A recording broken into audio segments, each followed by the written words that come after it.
to keep the funny going with another very funny man coming to the stage. Will you please help me welcome Shelly Lederman to the stage? Shelly Lederman. Thanks, Laurie.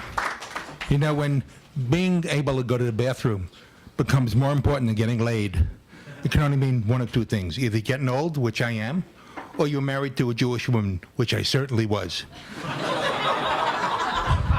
You know, getting a blowjob from a Jewish woman is great because you get 20 minutes of silence.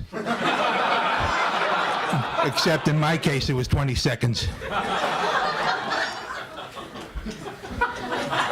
You know, when you're married to a Jewish woman, you've got to be really innovative when it comes to sex.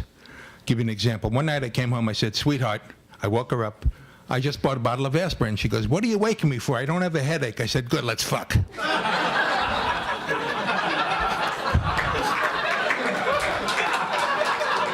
You know, this is a woman who thought the perfect home was 5,000 square feet with no kitchen, no fucking bedroom.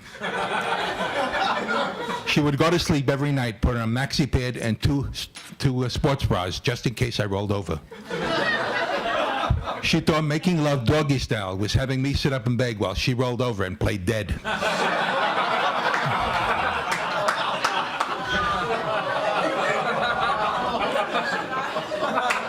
Needless to say, we got a divorce.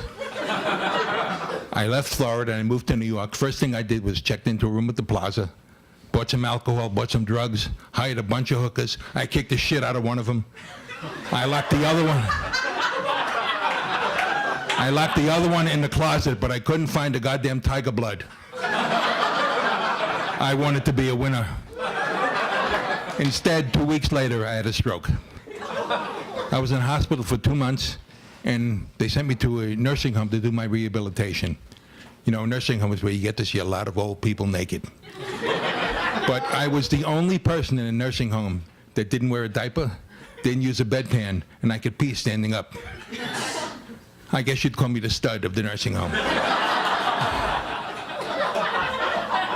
I had women and I had men constantly hitting on me. One of the guys who kept hitting on me was Rabbi Morris. Rabbi Morris was a gay Orthodox Jew. Or as I called him, the Hebrew. Morris had this fantasy about coming out in front of his congregation completely naked while sitting on the wooden end of the Torah during high holy day services singing Hava Nagila. Two other guys that were constantly after me were these two Irishmen, two gay Irishmen.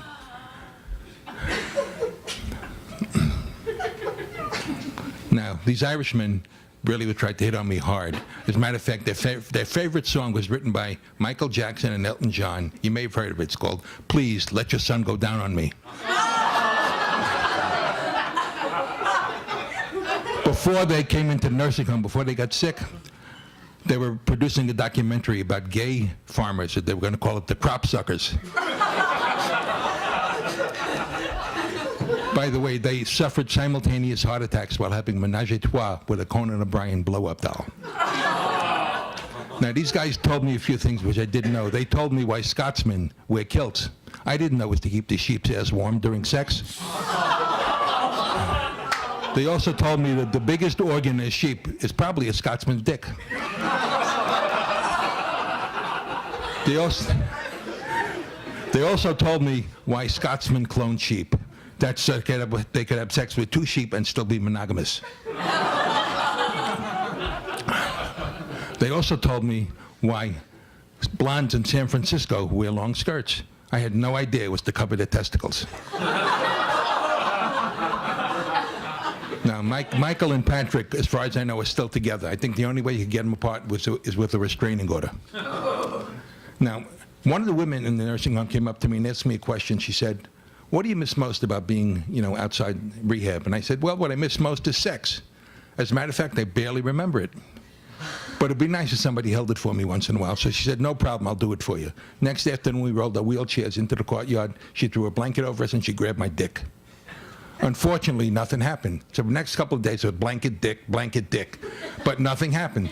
The fourth day, one of the other women who were with my admirers came up to me and said, you know what, I see what you're doing. Why don't you meet me in the hot tub tomorrow afternoon? So I said, okay. I went up there in the hot tub. We both crawled in. We got naked, and she grabbed it.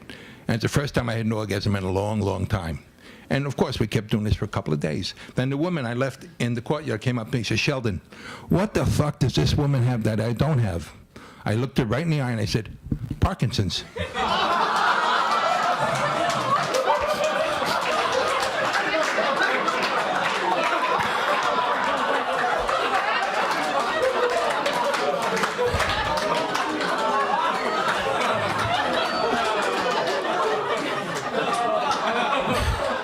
You know, my last day in a nursing home, I was walking past the woman who stayed next to me. Her name was Bertha. It was a big, fat, black lady. She spent her entire day sitting in her room watching pornos. She asked me to come into her room, and she says, you know, the women tell me you've got a really nice organ. I said, hold it right there, Bertha. This organ is not going to be performing in your auditorium. Then she says, Sheldon, would you watch a movie with me? So I said, sure. She puts on this porno, and it was the most amazing porno I've ever seen. It was about a black rap singer with these two huge penises. He was doing these women doggy style at 45-degree angles. And when he was done, he had another menage a trois with himself. You know, I've watched a few pornos in my life, and I've seen names like Miles Long, Rock Hard, Always Cummings, Connie Lingus. But this guy had the best name I've ever heard of in my life. Remember, it was about a black rap singer with two penises. His name was Tupac Shakur. Thank you very much.